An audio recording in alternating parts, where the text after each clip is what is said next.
ವರ್ಷದ ಬಾಲಕನ ಸಾವಿನ ಬೆನ್ನಲ್ಲೇ ದೊಡ್ಡಪ್ಪನ ಬರ್ಬರ ಹತ್ಯೆ ಆಗಿದೆ. ಅಳ್ಳೊಳ್ಳಿ ಗ್ರಾಮದಲ್ಲಿ ಒಂದೇ ಕುಟುಂಬದಲ್ಲಿ ವಾರದಲ್ಲಿ 2 ಹೆಣ ಬಿದ್ದಿದೆ.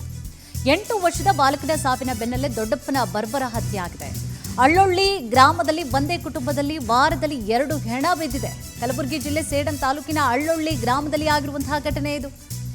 4 ದಿನಗಳ ಹಿಂದಷ್ಟೇ ಬಾವಿಯಲ್ಲಿ ಶವವಾಗಿ ಪಾಪ ಬಾಲಕ 8 ವರ್ಷದ ಬಾಲಕ ಪತ್ತೆಯಾಗಿರ್ತಾನೆ. ಅದರ ಬೆನ್ನಲ್ಲೇ ಈಗ ದೊಡ್ಡಪ್ಪ ತೀರ್ಕೊಂಡಿದ್ದಾರೆ. ಬರ್ಬರ ಹತ್ಯೆ ಆಗಿದೆ. ಬರೀ ತೀರ್ಕೊಂಡಿರೋದಲ್ಲ, ಸಹಜ ಸಾವಲ್ಲ, ಹತ್ಯೆ. ಮನೆಯಲ್ಲಿ ಮಲಗಿದ್ದವನ ಮೇಲೆ ಮಾರಕಾಸ್ತ್ರಗಳಿಂದ ಹಲ್ಲೆ ಮಾಡಲಾಗಿದೆ, ಕೊಲೆ ಮಾಡಲಾಗಿದೆ. ಹಲ್ಲೆ ಬಳಿಕವಾಗಿ ಮನೆ ಎದುರಿನ ಮರಕ್ಕೆ ನೇಣು ಹಾಕಿ ಹಂತಕರು ಪರಾರಿಯಾಗಿದ್ದಾರೆ. ನಾಗೇಂದ್ರಪ್ಪ ತಳವಾರ್ ಹತ್ಯೆ ಆಗಿರುವಂತಹ ದುರ್ದೈವಿ. ಮೇ ಬಿ ಬಾಲಕನ ಕೆಲಸ ಬೇಗ ಮುಗಿಸ್ಬಿಟ್ಟಿದ್ದಾರೆ, ಬಾವಿಗೆ ತಳ್ಳಿಬಿಟ್ಟು. ದೊಡ್ಡಪ್ಪ ಅಲ್ವಾ, ಮೇ ಬಿ ಏನೋ ಕುಟುಂಬದ ವೈಷಮ್ಯ ಇತ್ತೇನೋ ಬೇರೆಯವ್ರಿಗೆ. ಸೊ ಒಬ್ಬೊಬ್ರು ಕತೆ ಮುಗಿಸೋಣ ಅಂತ ಏನಾದರೂ ಹಿಂಗೆ ಮಾಡಿದ್ರೆ ಹಿಂಗೂ ಕೂಡ ಆ್ಯಂಗಲಲ್ಲಿ ಪ್ರಶ್ನೆ ಬರುತ್ತೆ. ಸ್ಥಳಕ್ಕೆ ಇನ್ನು ಕಲಬುರಗಿ ಎಸ್ಪಿ ಅಡ್ಡೂರು ಶ್ರೀನಿವಾಸರು ಭೇಟಿ ಕೊಟ್ಟಿದ್ದಾರೆ, ಪರಿಶೀಲನೆ ನಡೆಸಿದ್ದಾರೆ. ಸ್ಥಳಕ್ಕೆ ಶ್ವಾನದಳ ಬೆರಳಚ್ಚು ತಜ್ಞರು ಭೇಟಿ ಕೊಟ್ಟು ಪರಿಶೀಲನೆ ಮಾಡ್ತಿದ್ದಾರೆ. ಸೇಡಂ ಪೊಲೀಸ್ ಠಾಣೆಯಲ್ಲಿ ಪ್ರಕರಣ ಕೂಡ ದಾಖಲಾಗಿದೆ. ನೋಡಿ, ಒಂದೇ ವಾರದಲ್ಲಿ 2 ಹೆಣ ಬಿದ್ದಿದೆ ಒಂದೇ ಕುಟುಂಬದಲ್ಲಿ. ಇತ್ತೀಚೆಗಷ್ಟೇ ಮೊನ್ನೆ 4 ದಿನದ ಹಿಂದೆ ಬಾಲಕ ನೋಡಿದ್ರೆ ಬಾವಿಲಿ ಬಿದ್ದು ಸತ್ತಿರ್ತಾನೆ. ಸೊ ಈಗ ಅದು ಕೂಡ ಸಹಜ ಸಾವಲ್ಲ ಅಂತ ಹೇಳಿ ಅನ್ನಿಸ್ತಾ ಇದೆ. ಈಗ ಏನೋ ಕಾಲ್ಜಾರಿ ಬಿದ್ನೋ ಇನ್ನೇನೋ ಹಂಗನ್ನಿಸ್ತಾ ಇಲ್ಲ. ಈಗ ಯಾರೋ ಕೊಲೆ ಮಾಡಿ ಹಾಕಿರಬಹುದು ಅನ್ನುವಂತಹ ಶಂಕೆಗಳು ವ್ಯಕ್ತವಾಗ್ತಾ ಇದೆ.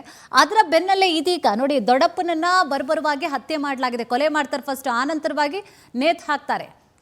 ಇದೇ ವಿಚಾರಕ್ಕೆ ಸಂಬಂಧಪಟ್ಟ ಹಾಗೆ ಹೆಚ್ಚಿನ ಡೀಟೇಲ್ಸ್ನ ಕೂಡ ನೀಡ್ತಾ ಹೋಗ್ತಾರೆ ನಮ್ಮ ಪ್ರತಿನಿಧಿ ಅನಿಲ್ ಸ್ವಾಮಿ. ಎಸ್ ಅನಿಲ್ ಸ್ವಾಮಿ, ಒಂದೇ ವಾರದಲ್ಲಿ ಹೆಣ ಬಿದ್ದಿದೆ. ಏನಾದರೂ ಆ ಕುಟುಂಬದವ್ರನ್ನ ಮುಗಿಸ್ಬೇಕು ಅಂತ ಹೇಳಿ ಯಾರಾದರೂ ಹುನ್ನಾರವನ್ನ ಹಾಕಿದ್ರೆ ಸಾಕಷ್ಟು ಪ್ರಶ್ನೆಗಳು ಕೂಡ ಉದ್ಭವ ಆಗುತ್ತೆ. ಏನಿದೆ ಕಂಪ್ಲೀಟ್ ಮಾಹಿತಿ?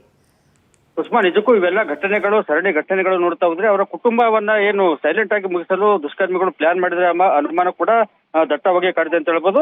ಕಳೆದ ವಾರವಷ್ಟೇ ಕಲಬುರಗಿ ಜಿಲ್ಲೆ ಸೇಡಂ ತಾಲೂಕಿನ ಅಳ್ಳೊಳ್ಳಿ ಎಂಬ ಗ್ರಾಮದ ಏನೊಂದು ಗ್ರಾಮದ ಹೊರವಲಯದಂತಹ ಹಳ್ಳದಲ್ಲಿ ಒಂದು 9 ವರ್ಷದ ನಿತಿನ್ ಎಂಬ ಬಾಲಕನ ಮೃತದೇಹ ಪತ್ತೆವಾಗಿತ್ತು. ಯಾಕಂದ್ರೆ ಆ ಒಂದು ಮೃತದೇಹ ಪತ್ತೆಯಾದ ನಿಟ್ಟಿನಲ್ಲಿ ಸಾಕಷ್ಟು ಅನುಮಾನಗಳಿಗೆ ಕೂಡ ಒಂದು ಕಾರಣವಾಗುತ್ತೆ ಅಂತ ಹೇಳ್ಬೋದು. ಕುಟುಂಬಸ್ಥರು ಕೂಡ ಈ ಒಂದು ಬಾಲಕನ ಕೊಲೆ ಶಂಕೆ ಕೂಡ ವ್ಯಕ್ತಪಡಿಸಿದರು.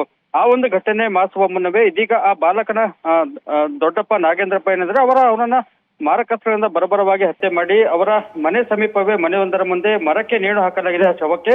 ಇದೀಗ ಘಟನೆಯನ್ನ ಬೆಳಗ್ಗೆ ಏನೊಂದು ಗ್ರಾಮಸ್ಥರು ನೋಡಿ ಅವರ ಕುಟುಂಬಸ್ಥರಿಗೆ ತಿಳಿಸಿದ್ದಾರೆ.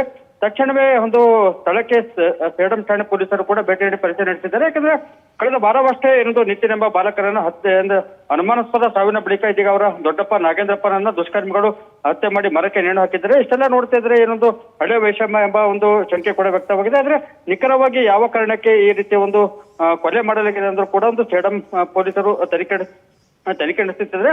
ಘಟನಾ ಸ್ಥಳಕ್ಕೆ ಎಸ್ಪಿ ಅಡ್ಡೂರು ಶ್ರೀನಿವಾಸ ಭೇಟಿ ನೀಡಿ ಪರಿಶೀಲನೆ ನಡೆಸಿದ್ದಾರೆ. ಆರೋಪಿಗಳ ಪತ್ತೆ ಬಳಿಕವಷ್ಟೇ ಏನೊಂದು ನಾಗೇಂದ್ರಪ್ಪನ ಹತ್ಯೆಗೆ ನಿಖರ ಕಾರಣ ತಿಳಿದು ಬರಲಿದೆ. ಥ್ಯಾಂಕ್ ಯು ತಮ್ಮೆಲ್ಲ ಡೀಟೇಲ್ಸ್ಗಾಗಿ. ಮತ್ತಷ್ಟು